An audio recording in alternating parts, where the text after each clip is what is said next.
오늘 말씀은 끊을 수 없는 하나님의 사랑에 대한 말씀으로 함께 같이 나누도록 하겠습니다. 로마서 8장은 우리가 계속해서 말씀을 드렸지만 성경의 꽃 중에 꽃이다, 보석 중에 초점이다 라고 하는 장인데요.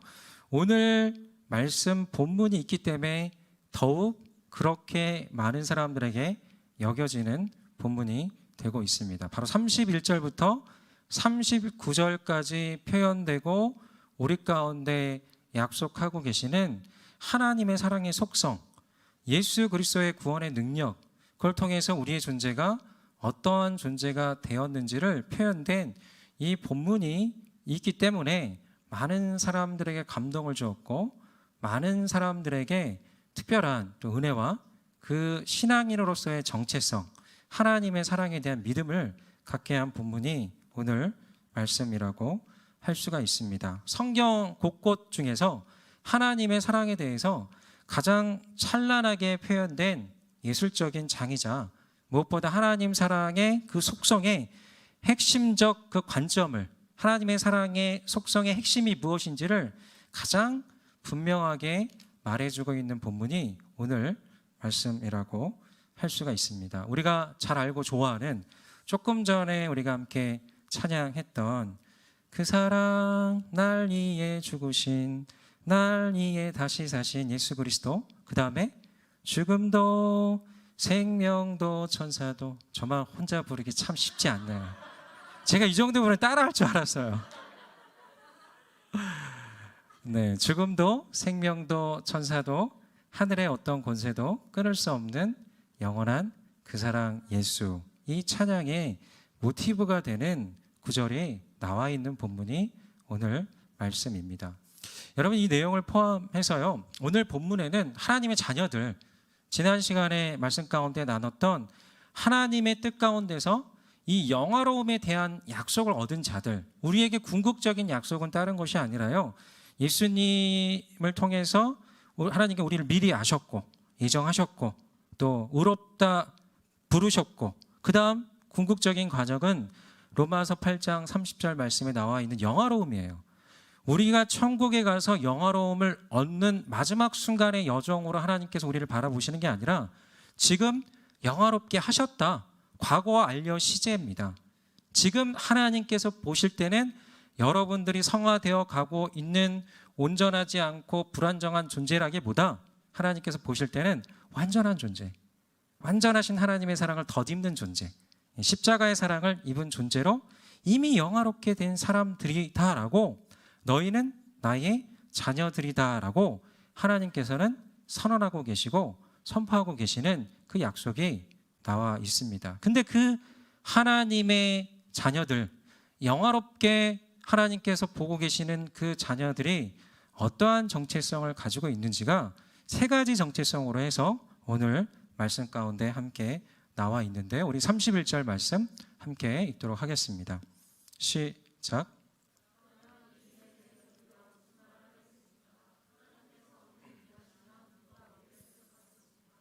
네, 첫 번째 하나님의 자녀로서의 정체성, 영화롭게 된 자들의 특징은 무엇이냐면 아무도 대적할 수 없다라는 내용이 나와 있습니다. 다시 말해 어떤 존재도, 특별히 그 어떤 영적인 세력도 우리를, 하나님의 자녀를 대적할 수 없는 가장 강력한 존재이며, 만약에 승패의 의미로 간다면 모든 것에서 이미 승리한 자이다라는 뜻이 이 말씀 가운데 함께 담겨 있습니다.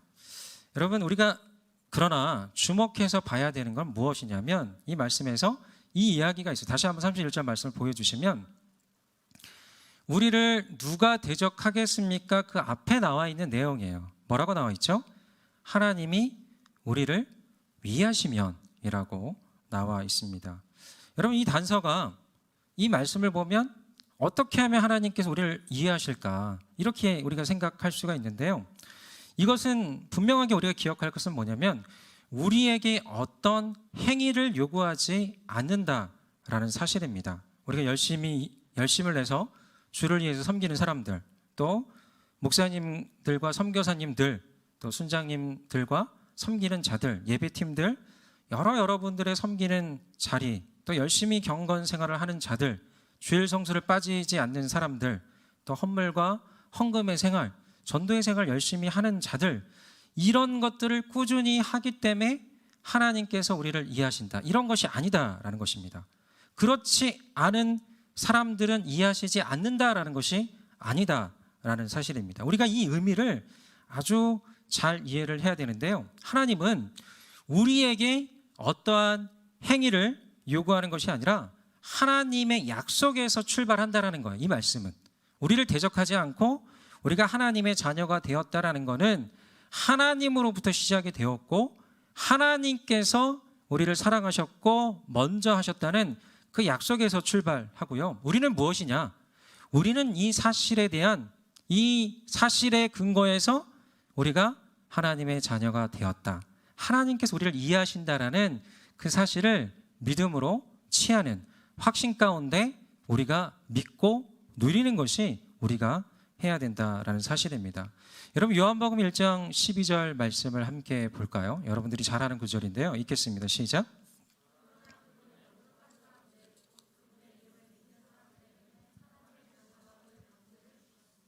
여러분, 이게 약속입니다. 여러분들 다른 것이 아니라 단 하나, 여러분들이 삶의 어떤 순간에 그 예수님을 내가 마음으로 받아들이겠다라고 내 마음을 열었어요. 그리고 또 하나는 그분을 나의 구원자여 주인으로 영접을 했습니다. 믿었습니다. 그럴 때 놀라운 영적 신분의 변화가 생긴다라는 것이죠. 여러분이 무엇이 되었습니까? 하나님의 자녀가 되었다라는 약속이 이 말씀 가운데 함께 있는 것입니다. 바로 하나님의 자녀가 되는 권세라는 건 뭐냐면 여러분들의 영적 신분이 격상이 되는 거예요. 그냥 육에 속한 사람들, 세상의 사람들이 아니라 이제는 하나님께 속한 사람들, 하나님의 자녀가 되었다라는 이 사실이 이 약속의 말씀을 기인해서 여러분들에게 주어지는 약속이라는 것입니다.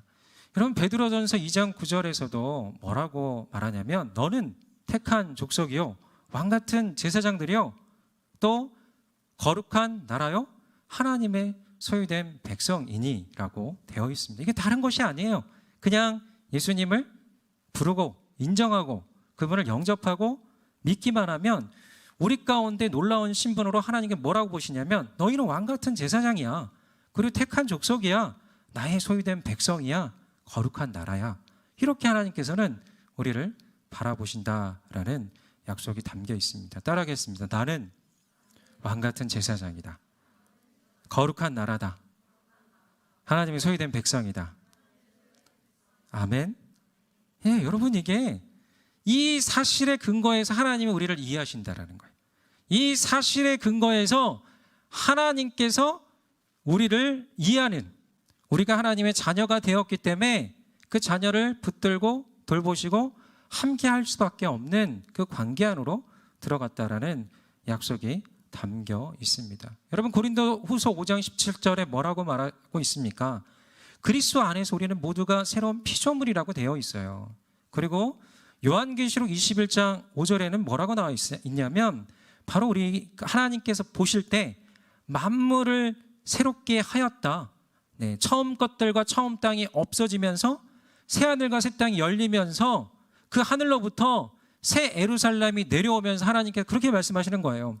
너희는 내 아들이야, 나는 너희의 하나님이다 라는 그 선언을 하시면서 그 과정을 통해서 이 땅에 있는 많은 사람들, 많은 하나님의 자녀들을 보면서 이렇게 고백하며 이렇게 외치고 있는 거죠. 만물을 새롭게 하였다. 마치 이 말씀은요, 창세기 말씀 가운데 모든 것들을 만들고 나서 마지막 날에 인간을 만들고 뭐라고 말씀하셨죠? 좋았더라 좋았더라 좋았더라 하다가 인간을 만들고 나서는 심히 좋았더라. 기뻐하고 있고 흡족하고 있고 그렇게 특별한 하나님의 감동이 느껴지는 거죠. 여러분, 우리가 예수 그리스도를 믿는 그 순간, 예수 그리스도를 영접하는 그 순간, 내가 주님을 위하여 살겠다고 하는 그렇게 결단을, 물론 그 다음의 삶 가운데 왔다 갔다 하는 경우가 있을 수 있지만요, 내가 한 번 처음으로 결단하는 그 순간 하나님께서는 우리 가운데 새로운 관계를 묶어주시는 겁니다. 영적인 가족으로 묶어주시는 겁니다.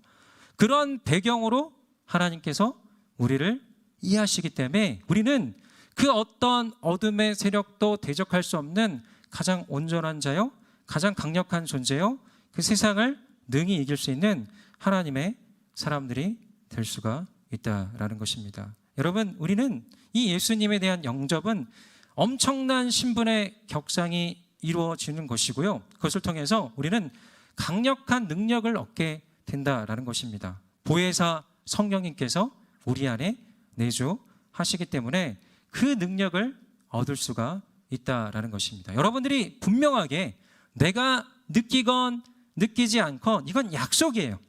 성령님이 내주하신다는 건 약속입니다. 믿음의 사람들에게 영접하는 순간 그냥 짠하고 신분의 격상이 이루어진 것이 아니라 그 안에 누가 임하신다고요? 따라하겠습니다. 성령님이 내 안에 내주하신다. 여러분 믿으십니까? 또 느껴지십니까? 갑자기 소리가 좀 작아지네요. 그 느낌은요, 여러분의 영 안이 열릴 때, 영적인 깨달음과 또 빛이 비춰질 때, 또 자연스럽게 성령님에 대한 믿음이 더욱더 믿어질 때 내 안에 내주하시는 성령님이 더욱더 분명하게 느껴진다는 것입니다. 특별히 이 시간, 여러분 이 말씀을 듣는다라는 거 그냥 이런 시간이 아니에요. 믿음은요, 들음에서 나오고요. 들음은 하나님의 말씀에서 나온다고 돼 있어요. 그저 하나님의 말씀을 듣는 이 순간 설령 몇몇 분들이 저 구석에서 존다 할지라도, 또 어떤 분들이 충분하게 집중하지 않고 다른 생각을 순간적으로 한다 할지라도 그냥 이 순간은 말씀과 성령의 그 은혜가 흘러가는 시간이며 성령께서 운행하시는 그 순간으로서 여러분들이 말씀을 들을 때 나도 모르게 믿음이 생기는 거예요. 그리고 예배가 끝날 때 돌아갈 때 이해할 수 없는 평안, 이해할 수 없는 안정감, 내가 그 전과는 다른 뭔가 특별한 이 감흥, 달라진 느낌을 그냥 좋아졌다, 은혜 받았다, 목사님 설교가 좋았다, 어떤 찬양이 좋았다, 이걸 넘어서는 이 순간 우리가 보이건 느끼지 않건 우리가 충분히 인정하지 않건 운행하시는 성령 하나님의 역사다라는 사실입니다. 그런데요, 여러분들 이것들을 더 믿을 때, 내가 선언할 때, 내가 더욱더 인정할 때 이런 영적인 유익은 더욱더 우리 가운데 분명하게 들어오게 되는 것입니다. 그럴 때요, 정말 우리의 고백은 다른 게 아니에요. 이 고백으로 터져납니다. 연결됩니다. 따라하겠습니다. 예수님만이 길이요, 진리요, 생명이다. 이게 다 연결되어 있어요. 여러분, 삼위 하나님에 대해서 우리가 헷갈릴 수가 있어요. 각자 떨어져 있는 인격인데 한 분에게 너무 집중하고 높이고 인정하고 예배하면 다른 분이 좀 서운해하지 않을까? 이게 아니라 삼위 하나님 하나 되고 서로 깊이 사랑하는 거예요. 우리가 예수님을 높일 때 성령님이 기뻐하시는 거예요.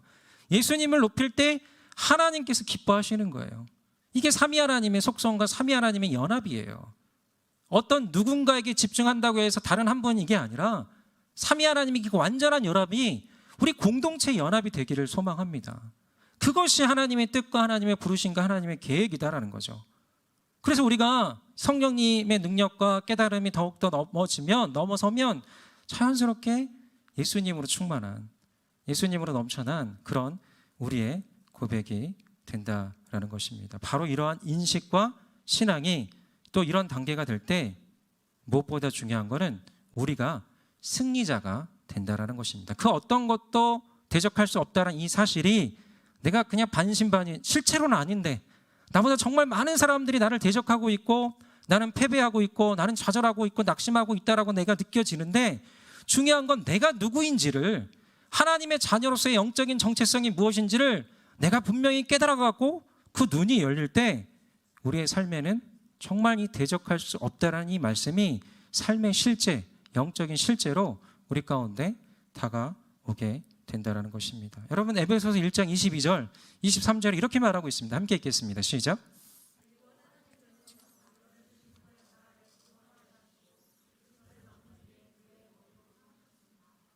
교회는 그리스도의 몸이요 만물 안에서 만물을 충만하게 하시는 분의 충만입니다. 그를 만물 위에 교회. 오늘 이 말씀을 보면 그를, 예수 그리스도를 만물 위에 교회의 머리로 세우셨다라고 나와 있는데요. 여러분, 이 말씀의 뜻이 무엇이냐면 예수님이 만물을 다스리시는 권세를 가진 자라는 뜻이죠. 이거는 우리가 다 인정하는 바죠.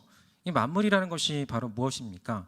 이건 눈에 보이는 자연 만물을 넘어서서요, 인간이 만들어낸 모든 문화도 함께 포함을 하고 있습니다. 더 나아가서요, 이 땅에 있는 많은 육에 속한 사람들도 그 만물 안에 포함이 되어 있고요, 우리의 돈, 또 우리의 소유, 또 우리가 여러 가지 이 세상에서 추구하고 있는 눈에 보이는 가치, 눈에 보이지 않는 정신적 가치도 다 이 만물 안에 포함이 되어 있습니다. 어찌 보면 우리가 어떤 병에 또 눌려 있고 그 우리의 질병도 하나의 만물의 영역이라고 할 수가 있는 것이죠. 또한 눈에 보이지 않는 세계에 무엇이 있습니까?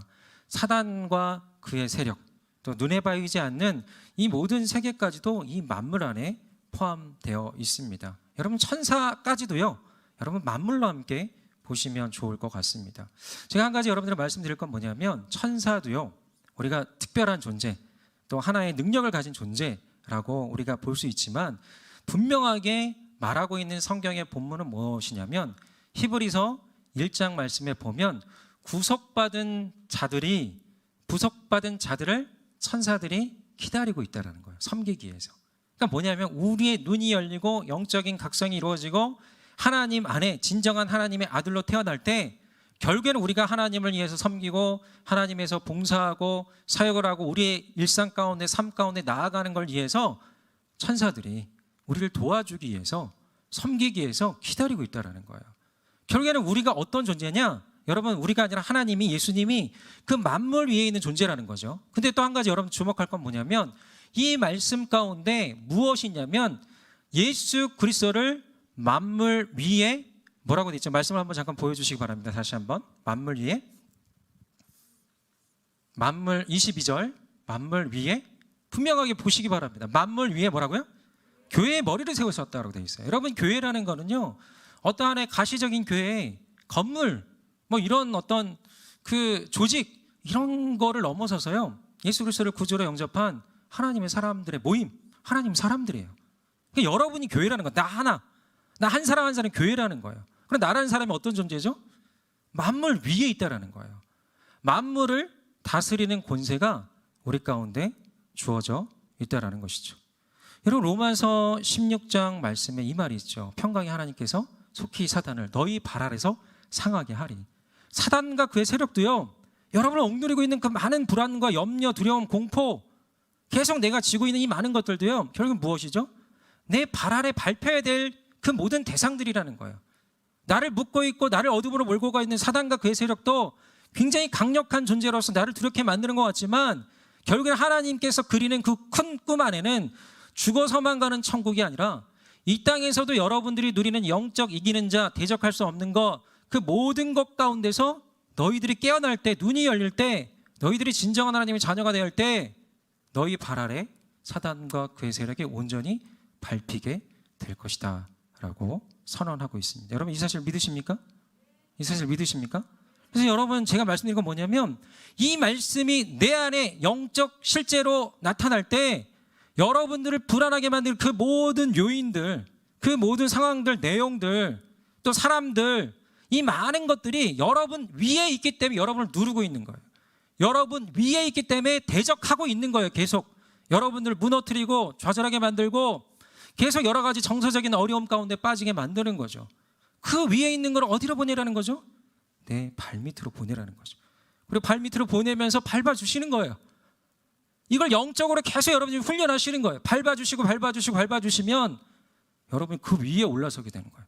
만물 위에 올라서게 되는 거예요. 그러면 내가요, 중요한 건 뭐냐면, 이런 믿음이 생길 때 앞으로도 여러분들이 어떠한 어둠이 여러분들을 공격한다 할지라도 내 모든 가치체계가 갑자기 와르르 무너져 내리는 그 순간이 온다 할지라도요, 이제 여러분들이 이 말씀으로 덧입고 하나님의 약속으로 덧입을 때 그 모든 것들을 다시 한번 내가 다스릴 수 있고 자주지할 수 있는 그 능력이 우리 가운데 생기게 된다는 것입니다. 여러분, 이게 중요한 우리의 인생의 영적인 메커니즘이고 방향이에요. 이 사실을 믿음으로 취하시길 간절히 소망합니다. 아멘? 아멘?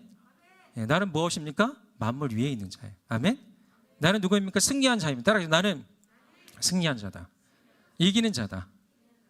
아멘. 여러분, 지금 우리가 나이스하게 웃으면 있지만요, 어느 순간에, 어떤 순간에 또 여러분 실제적인 내면은요, 그 누구에게도 말 못하는 그 하나의 문제로 지금 눌려있는 자들 분명히 여기 많이 있습니다. 여러분 꺼내세요, 하나님 앞에. 제가 분명히 말씀드릴게요. 여러분 세상 가운데 사람에게 그 어떤 인간적인 방법으로 다 풀려고 하지 마시고요, 정말 제가 간절히 여러분 간곡하게 부탁합니다. 영적인 것으로 푸세요.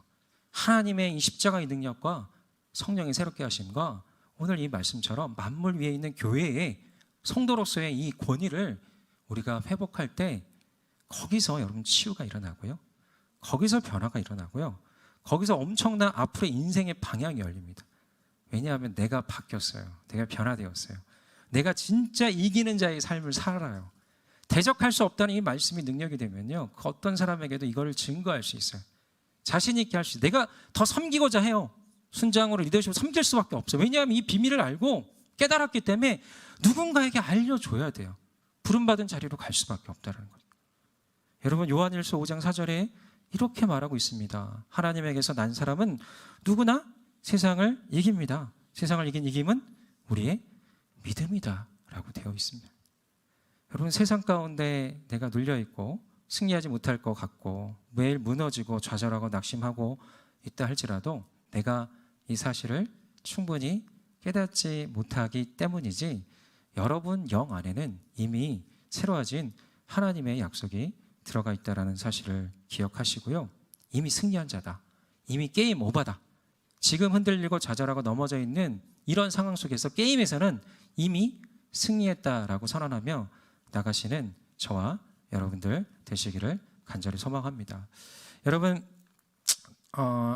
또 말씀에는 이렇게 나와 있습니다. 우리 두 번째 정체성으로 아무도 정죄할 수 없다라는 말씀이 나와 있는데, 우리 33절, 34절 말씀 함께 읽도록 하겠습니다. 시작.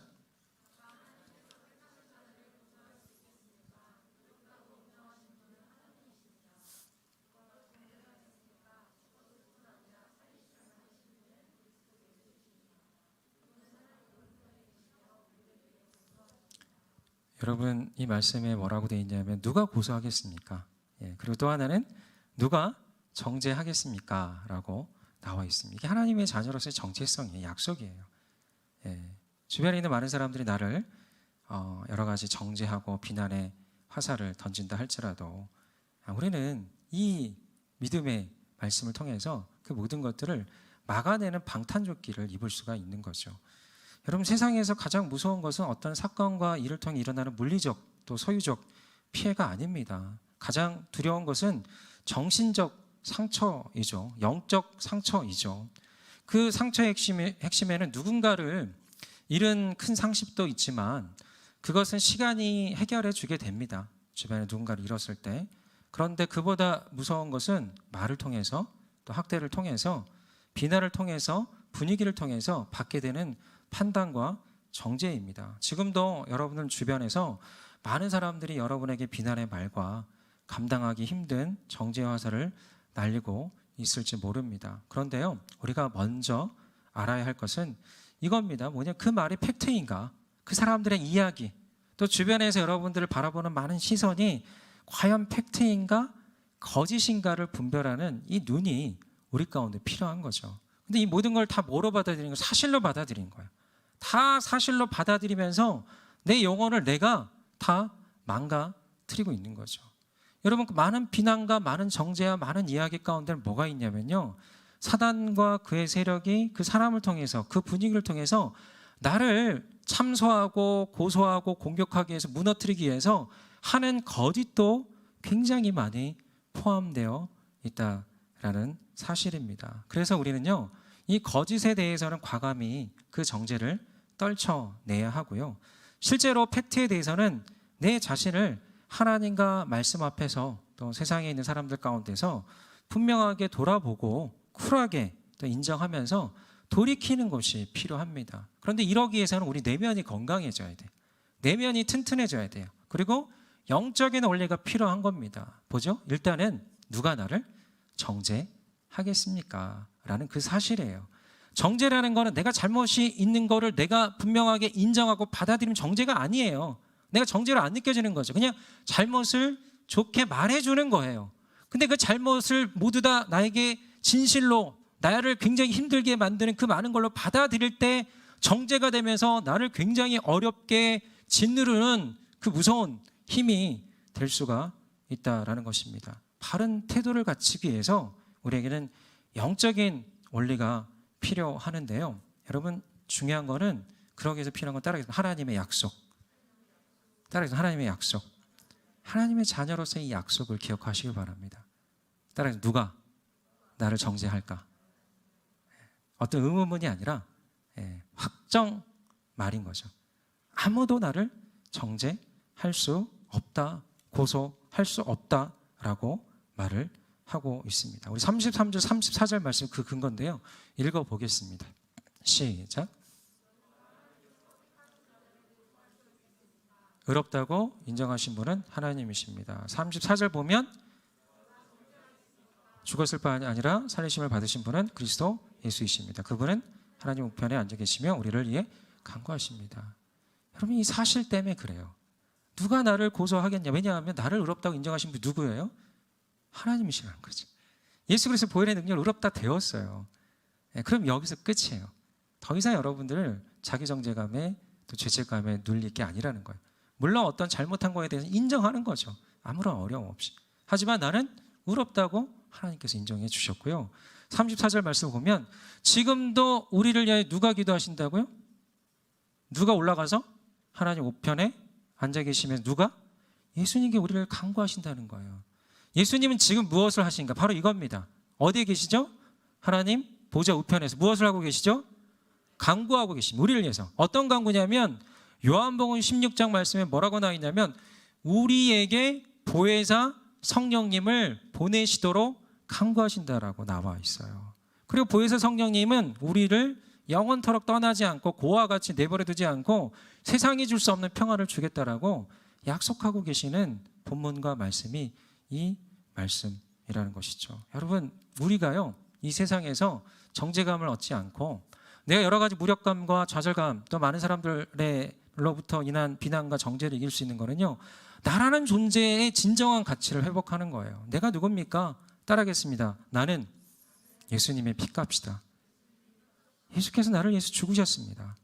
그분의 엄청난 가치, 엄청난 놀라운 능력이 있다는 거예요. 제가 고린도전서 말씀을 가르치고 있는데 모든 이 세상의 실제적인 문제들이 세세하게 나와 있어요. 근데요 그 모든 말씀의 마지막에 나와 있는 솔루션과 내용이 뭐냐면 저 사람이 내가 예수님께서 사신 자들이라는 거예요. 예수님의 피값이라는 거예요. 그런 엄청난 이 사실 때문에 그걸 근거로 해서 내가 저 사람 주변에 있는 사람들을 사랑하고 상처를 주지 말아야 되고 그리고 그걸 통해서 교회 문제를 해결하는 그 내용이 고린도전서에 나와 있더라고요. 여러분 모든 인생의 문제, 관계 문제, 삶의 문제 그 많은 문제에서 이 관점이 필요합니다. 저 사람 나 누구죠? 예수님의 피값이다라는 거예요. 그래서 내가 저 사람 함부로 할 수 없는 거고요. 우리 가족 중에서 너무 가족이기 때문에 내가 너무 쉽게 바라보는 아니라는 거예요. 가장 귀중하게 소중하게 바라봐야 되는 것이 나의 가족인 것이고요. 여러분들에게 상처받은 누구 그 어떤 힘들었던 사람들 다시 한번 그 사람이 정말 소중한 예수님의 피값이다라는 것들을 기억하시면서 그렇게 대할 때 나도 정죄받지 않은 것이며 저 사람도 내가 정죄할 수 없고 정죄받지 않도록 여러분들이 이끌어 갈 수 있다는 것이죠. 이게 바로 영적인 원리적 영적인 메커니즘이에요. 여기에서 여러분들이 모든 걸 풀어나가시길 바랍니다. 아멘. 그럴 때 여러분 안에 정죄함이 없는 또 진정한 자유한 그 은혜가 흘러가게 될 거라고 믿습니다. 여러분 마지막 정체성은 무엇이냐면 따라하겠습니다. 하나님의 사랑 안에 끊을 수 없는 사랑 안에 묶여 있다. 아멘. 네, 오늘 말씀 35절 말씀 함께 읽겠습니다. 시작. 환난이나 공고나 핍박이나 배고픔이나 헐벗음이나 위험이나 칼이겠습니까? 더불어 38절 39절 읽겠습니다. 시작.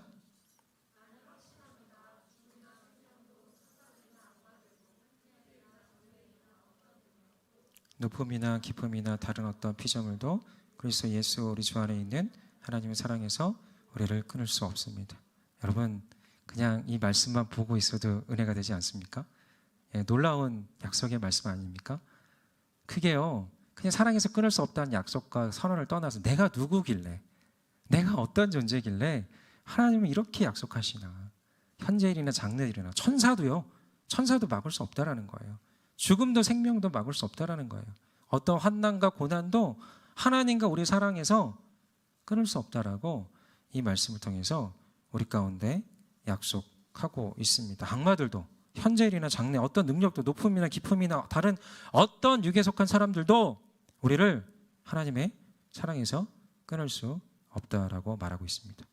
여러분, 우리의 믿음을 흔들어내는 이단과 많은 곳곳의 미혹의 세력들이 우리의 구원의 문제를 집중적으로 파고들며 공격을 하고 있습니다. 어떤 책이 있어요. 지옥에 가는 크리스찬, 이런 얘기 들어봤나요? 좀 약간 무섭죠. 그리고 너가 구원을 이룰 수 있다, 이런 이야기 혹시 들어봤나요? 너가 성경 안에서 이런 내용도 모르는데 어떻게 구원의 문제를 담보할 수 있느냐, 또 어떤 너 구원받은 날짜, 시간 정확히 알아? 이런 걸 물어요. 그럼 대답을 못하면 거기서부터 내가 영적으로 흔들리면서 그 사람이 쏠깃하는 거예요. 구원파들이나 미혹의 세력들이 그렇게 접근하는 거예요. 그럼 순간적으로 내가 이런 생각을 하죠. 내가 구원받았나? 내가 구원받았나? 이런 생각이 순간적으로 찾아올 수도 있고 오기도 한다는 거죠. 분명하게 이 믿음에 대한 구축이 안 되어 있으면, 확신이 없으면 그럴 수도 있다는 거예요. 어떤 전도자 권사님이 이야기하시기를, 정말 오랫동안 믿었던 권사님들, 장로님들 죽을 때 한번 가서 이야기를 하다 보면 완전 평안하고 완전 마음 가운데 자유함이 있는 게 아니라, 곧 천국 간다 이게 아니라, 어떤 사람들 안에는 그런 고백이 있대요. 내가 과연 천국을 갈까요? 몇십 년 동안 믿었는데도. 왜냐하면 자기의 죄가 더 크게 느껴지면서 이 복음과 구원의 문제에 대해서 분명하게 깨닫고 누리지를 못하다 보니까 마지막에 흔들리고 있는 거예요. 혹시나 여러분 안에도, 여러분 생각 가운데도, 여러분 사고 가운데도 만약에 이런 부분이 있다면, 내 죄라는 걸림돌에 내가 넘어지고 하나님과 멀어져 있는 순간들이 있어서 더 내가 구원에 대한 심각한 고민까지 혹시 있다라고 한다면 분명하게 말씀을 드리겠습니다. 여러분, 구원은요, 관계의 문제이지 행위의 문제가 아니라는 거예요. 내 생각 가운데 자꾸 이런 생각이 있기 때문에 그런 거예요. 행위의 문제로 구원의 내용을 보는 어떤 인과응보, 율법주의적인 이 생각이 우리 안에 뿌리 깊게 박혀 있기 때문에 나에게 어떤 생각이 드냐면, 행위에 따라 내가 만약에 잘못하면, 누군가에게 크게 잘못을 행하면, 큰 세상이 볼 때도 죄를 지으면 내가 구원을 이룰 수 있나? 지옥에 가는 거 아닌가? 이런 두려움과 불안함이 엄습하는 것이죠. 그런데요, 다시 말하자면 구원은 어떤 거죠? 따라하겠습니다. 관계의 문제다. 뭐라고요? 관계라는 거예요. 내가 어떤 잘 자란 어떤 죄를 행하고 행하지 않는다고 해서 갑자기 어떤 모임에서 누가 그러더라고요. 그렇게 행하지 않았다고 저 사람 지옥 갑니다라고 단정해서 그랬다고 하더라고요. 그래서 어떤 분이 마음이 어려워가지고 저한테 이야기를 하는 거예요. 누가 외도를 했고 누가 어떤 죄에 빠지고 했다고 해서 그 사람이 지옥 갑니다 이렇게 단정하고 그렇게 말할 수가 있나요? 여러분, 우리가 어떤 유혹 가운데, 죄 가운데 빠질 때도 있습니다. 믿음의 사람들 이겨야겠죠. 성령의 능력을 여러 가지 것 가운데도 그 죄를 제가 봐주고 이해하고 가볍게 보는 거 아닙니다. 중요한 건요, 구원의 문제는요 행위의 문제가 아니라 어떤 거라는 거예요? 다시 한번, 관계의 문제라는 거예요. 예를 들면 제가, 우리 아들이 있어요. 예성이, 민성이라고 아들이 있는데, 예성이가 심각하게 나에게 죄를 지었어요. 잘못을 행했어요. 그렇다고 뭐 가족 안에서 이런 말 하죠. 너 내 아들 아니야, 이렇게 말하기도 하잖아요. 말을 한다고 해서 내 아들이 아닐까요? 진짜로? 아니에요. 아들이에요. 딸이에요. 이미 관계로 들어간 거예요. 이미 너는 내 사랑하는 아들이다, 딸이다, 내 기뻐하는 자다라고 하나님께 선언하신 거예요. 중요한 거는요, 죄의 그 순간에 그럼에도 불구하고 나를 용서하시고 품으시고 의롭다 여겨주시는 하나님의 놀라움, 예수님의 그 위대하심, 그분만이 길이요 진리요 생명이다라는 걸 거기서 깨닫고 그분께 감사하며 감사함으로 행위를 바꾸는 거예요. 억지로 의지적으로 의도적으로 내가 노력해서 그 행위를 바꿔가는 게 복음이 아니라, 복음의 핵심은요, 이 복음의 이 빚진 자, 복음이 무엇인지를 아는 그 깨달음을 통해서 하나님께 감사하며 그 예수님이 정말 내 인생의 대박입니다. 내 인생의 전부입니다. 내 인생이 최고입니다. 이렇게 고백하는 그 순간에 내 안에서 감사에 닫혔던 문이 본물처럼 터지는 거예요. 감사로 연결이 되면 내 행위가 바뀌는 거예요. 순종의 사람이 되고 예배하는 사람, 섬기는 사람, 주님께 나아가는 그 일들이 있게 되는 거죠. 그게 하나님의 사랑이에요. 끊을 수 없는 사랑. 그 누구도, 사단과 그의 세력은 내가 잘못했다고, 너 그러고서 리더십이야? 그러고서 순장이야? 그러고서 너 하나님의 사람이, 하나님의 자녀야? 하면서 사단과 그의 세력은 고소합니다. 참소합니다. 자꾸 우리를 거짓으로 속삭입니다. 여러분 넘어가지 마세요. 나는 누구죠? 나는 하나님의 자녀다.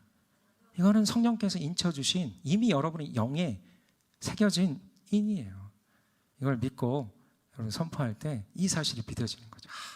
그 어떤 것도 하나님 사랑에서 우리를 끊을 수 없다. 그때 다시 한번 감동으로, 하나님에 대한 사랑으로, 하나님의 고백으로 나아갈 때 우리의 인생이 더욱더 영화로운 인생, 우리의 인생이 더욱더 밝고 감사하고 축복된 인생으로, 소중한 인생으로 그렇게 덧입혀지게 될 거라고 믿습니다. 여러분 그렇게 끊을 수 없는 하나님의 사랑을 더욱더 마음 가운데 누리시며 주님 앞에 나아가시기를 간절히 소망합니다.